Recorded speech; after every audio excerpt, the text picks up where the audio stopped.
that the accusations by the little kids were just a result of bad interrogation tactics. And so that's another explanation. But it's notable that so many more, such a greater percentage of women's cases than men's cases are, of that type. And it's maybe a similar statistic, and one that I find really meaningful, is that over half of the women who've been exonerated to date have been exonerated after being convicted of harming or killing someone close to them, a loved one, a family member, a child in her care.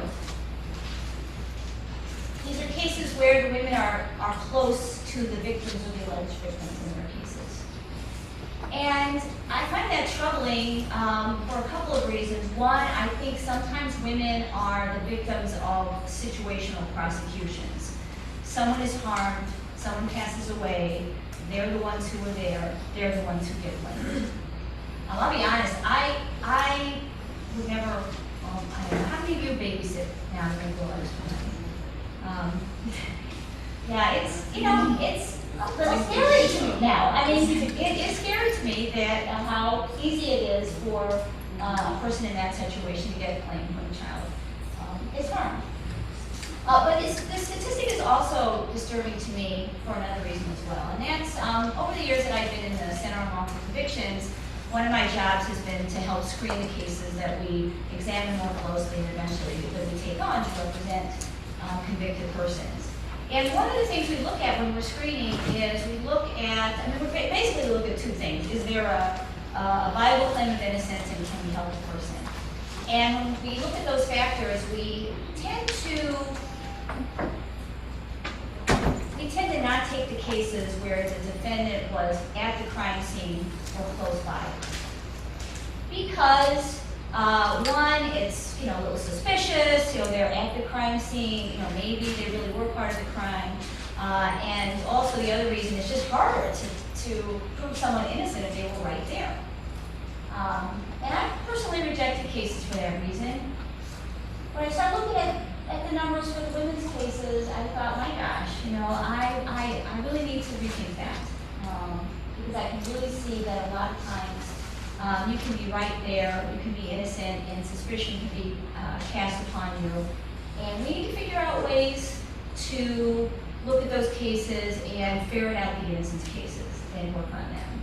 And that's one of the things that's come out of this project. In fact, we're doing a very different type of screening for the women's cases that have been coming in since we started the project. And we're really looking at them more carefully and trying to think about them with these different ideas in mind.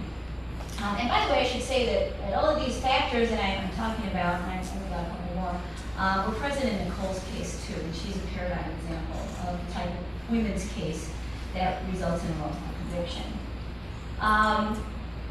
Over a third of the time, we have bad science that has contributed to women's cases, and that is more frequently true in women's cases than men's cases. Some examples are up there.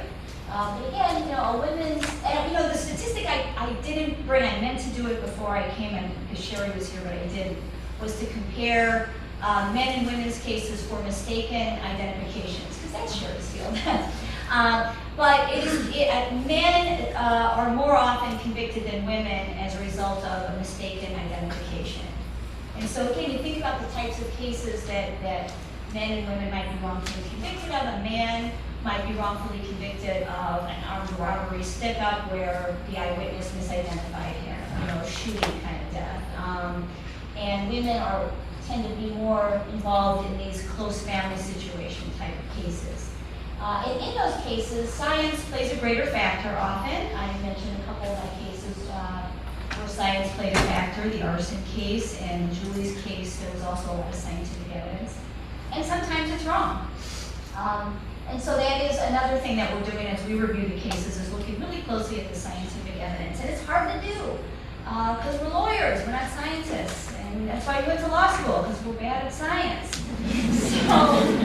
So we have to enlist experts to help us sift through some of these cases. And in the arson case I mentioned, we spent $25,000, $50,000 $50,000, I forget how much, a lot of money on experts to help us sift through that case and get to the right conclusion. And the last one I'll talk about is false confessions. And I have something I want to read here, so I'm going to pull out my notes. The differences are not great, but there is a somewhat greater incidence of false confessions in women's cases than men's cases. And I'm really, really interested in all of us are in this project in exploring whether women might respond differently to harsh, aggressive police interrogation than men, on the one hand, and on the other hand, whether the police interrogators who are trained not only to interrogate but to evaluate the results of their interrogation might not be reading women correctly when they interrogate them. And so I want to read you a little excerpt from this manual that police officers are trained with. It's Inbound, Reed, Buckley, and Jane, Criminal Interrogation and Confessions. It's called the Reed Manual, and it's the most commonly used manual to train police officers in the art of interrogation. So here's what they say in general, and I want you to think about whether you would react this way, especially if you're female. And maybe you would, and that's okay, but maybe you wouldn't. So here's what the manual says. By far, the easiest denials to identify during an interrogation are those emanating from an innocent suspect. So this is how they expect innocent people to behave. Such a suspect will generally respond to the investigator's first accusation with a spontaneous, direct, and forceful denial of guilt. He will likely express or otherwise indicate anger and hostility over the accusation, and may even insult the investigator because of it. While making the initial denial, the innocent suspect will look the investigator straight in the eye and may lean forward in the chair in an assertive or even aggressive posture, and so on. And again, I don't know about you, but I wouldn't do that. I wouldn't do that. And I think a lot of populations would do that, not just maybe some women, but I think also certain persons of certain cultural backgrounds. So really, based very much on stereotypes. But this is how they decide whether to keep on pushing until they get the confession. And here's the one place in the manual, the whole manual is a big book, that I found, well, there are only maybe two places, but here's one place where they talk about women. Here's what they say. Sometimes female suspects cry as a ploy, or as a final, yet insincere effort to gain sympathy. This manipulative crime will most likely be seen much earlier during the interrogation, typically during the denial stage. In essence, the tearful denial is nothing more than the previously mentioned pleading denial, often heard from the guilty suspect, or in some instances represents the histrionic behaviors of an adult tantrum.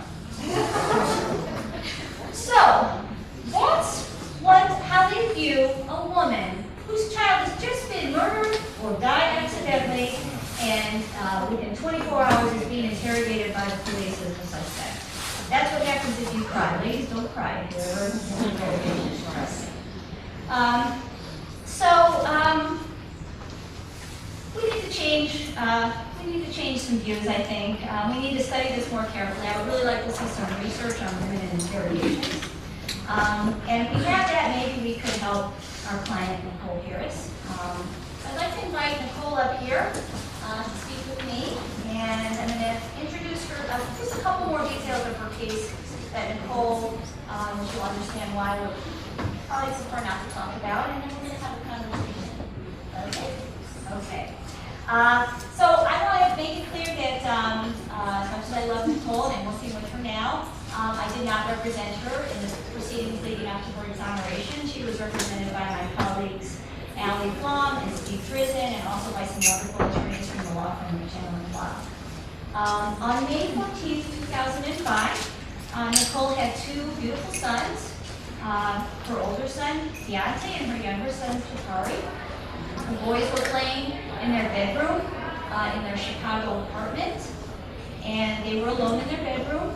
Nicole was out in the laundromat, and the boy's father was in another room napping.